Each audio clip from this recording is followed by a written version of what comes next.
Chapitre 6. Comment on fit un bel autodafé pour empêcher les tremblements de terre. Et comment Candide fut blessé. Après le tremblement de terre qui avait détruit les 3/4 de Lisbonne, les sages du pays n'avaient pas trouvé un moyen plus efficace pour prévenir une ruine totale que de donner au peuple un bel autodafé. Il était décidé par l'université de Coïmbre que le spectacle de quelques personnes brûlées à petit feu, en grande cérémonie, est un secret infaillible pour empêcher la terre de trembler. On avait en conséquence saisi un Biscayen convaincu d'avoir épousé sa commère, et 2 Portugais qui en mangeant un poulet en avaient arraché le lard. On vint lier après le dîner le docteur Pangloss et son disciple Candide. L'un pour avoir parlé, et l'autre pour avoir écouté avec un air d'approbation. Tous deux furent menés séparément dans des appartements d'une extrême fraîcheur, dans lesquels on n'était jamais incommodé du soleil, 8 jours.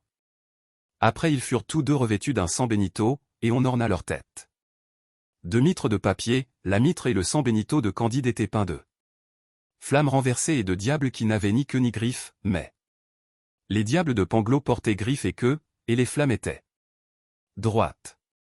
Ils marchèrent en procession ainsi vêtus, et entendirent un sermon très pathétique, suivi d'une belle musique en faux bourdon. Candide fut fessé en cadence, pendant qu'on chantait, le Biscayen et les 2 hommes qui n'avaient point voulu manger de lard furent brûlés, et Pangloss fut pendu. Quoique ce ne soit pas la coutume. Le même jour, la terre trembla de nouveau, avec un fracas épouvantable. Candide, épouvanté, interdit, éperdu, tout sanglant, tout palpitant, se disait à lui-même, si c'est ici le meilleur des mondes possibles, que sont donc les autres? Passe encore si je n'étais que fessé, je l'ai été chez les Bulgares, mais, ô mon cher Pangloss, le plus grand des philosophes, faut-il vous avoir vu pendre sans que je sache pourquoi? Ô mon cher Anabaptiste, le meilleur des hommes, faut-il que vous ayez été noyé dans le port? Ô mademoiselle Cunégonde, la perle des filles, faut-il qu'on vous ait fendu le ventre?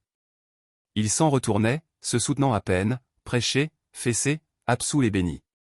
Lorsqu'une vieille l'aborda et lui dit, « Mon fils, prenez courage, suivez moi. »